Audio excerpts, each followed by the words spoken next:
Hello दोस्तों, knowledge corner में आपका स्वागत है। तो लेकर आ चुके हैं एक नए गवर्नमेंट जॉब की अपडेट जो सीधे निकल के आ रही है यूनियन पब्लिक सर्विस कमीशन की तरफ से।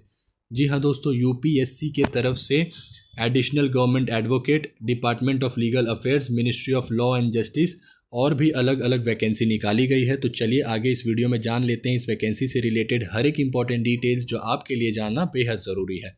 वीडियो को शुरू से अंत तक देखिएगा दोस्तों, और अगर आप इस चैनल में नए हैं तो इस चैनल को सब्सक्राइब, वीडियो को लाइक और साथ ही अपने दोस्तों के साथ ज़रूर शेयर कर दीजिएगा। तो चलिए शुरू करते हैं।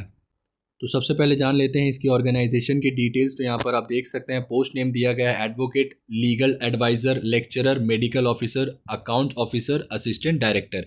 टोटल नंबर ऑफ वैकेंसी की अगर बात करें दोस्तों तो देख सकते हैं 243। सैलरी पे स्केल लेवल 8 से लेकर लेवल 13 तक रहने वाला है पोस्ट वाइज। जॉब लोकेशन देख सकते हैं नई Delhi, Mumbai, Kolkata, Chennai, Bengaluru and union territories of Ladakh. Application 13 सितंबर से शुरू होने वाला है और आखिरी डेट 2 अक्टूबर का रहने वाला है। अब बात कर लेते हैं दोस्तों इसकी post wise number of vacancy की। तो यहाँ पर आप देख सकते हैं additional government advocate number of vacancy 5, additional legal adviser number of vacancy 2, assistant legal adviser number of vacancy 16, assistant government advocate number of vacancy 1, deputy government advocate number of vacancy 2, deputy legal adviser number of vacancy 12, lecturer Urdu number of vacancy 15, medical officer number of vacancy 125, account officer number of vacancy 32, assistant director number of vacancy 3, total number of vacancy 243। दोस्तों अब बात कर लेते हैं इसकी eligibility criteria की, जहां सबसे पहले हम जानेंगे इसकी एजुकेशन वाइज एलिजिबिलिटी क्राइटेरिया के बारे में। For legal post advocate and adviser roles a degree in law from a recognised university is mandatory. For lecturer Urdu, post graduation in Urdu with a B.Ed is required. For medical officer, a recognised MBBS degree qualification included in chapter 6 of the national medical commission act 2019. For account officer, a bachelor's degree from a recognized university or institution. And for assistant director, master degree in social work, sociology, economics, anthropology, statistics, psychology, geography और mathematics with statistics. Experience की अगर बात करें दोस्तों तो देख सकते हैं एडिशनल गवर्नमेंट एडवोकेट एडवाइज़र में minimum 13 years of experience in the state judicial service, legal department of a state और as a central government servant in legal affairs और as a qualified legal practitioner. Deputy government advocate advisor minimum 10 years of experience in the relevant legal field. Assistant legal advisor advocate minimum 7 years of experience in the relevant legal field.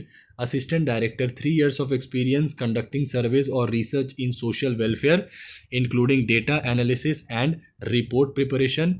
Lecturer, medical officer, accounts officer, no specific experience is mentioned as mandatory in the notification, but candidate should refer to the official PDF for any nuisance requirement.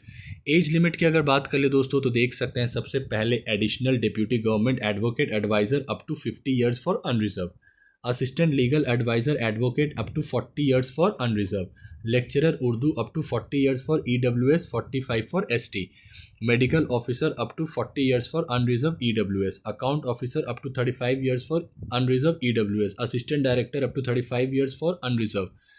Relaxation दिया गया है SC ST के लिए 5 साल, OBC non creamy layer वालों के लिए 3 साल एंड PWD कैंडिडेट के लिए 10 साल का। यहाँ पर देख लेते हैं दोस्तों सैलरी एंड बेनिफिट्स की डिटेल। तो यहाँ पर आप देख सकते हैं 7th पे कमीशन के अकॉर्डिंग आपको इसकी सैलरी दी जाएगी।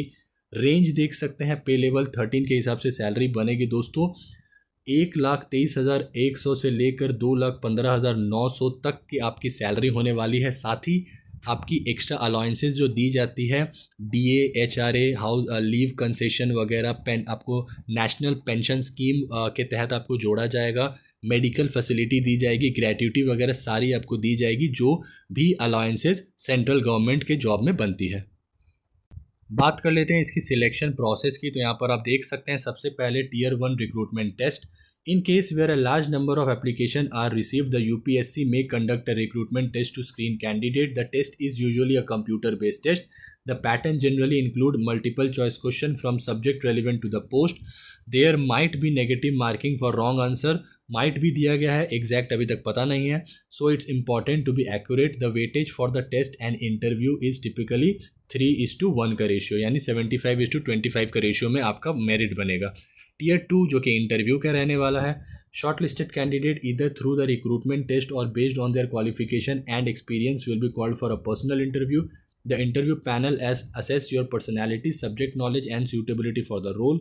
The minimum qualifying marks in the interview are 50 for unreserved EWS, 45 per OBC and 40 for SC, ST, PWD candidate out of 100.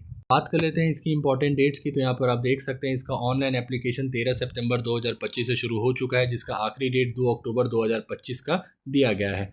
Last date for printing submitted application October 3, 2025 तक का, and इसकी official notification में interview की date अभी तक mention नहीं की गई है।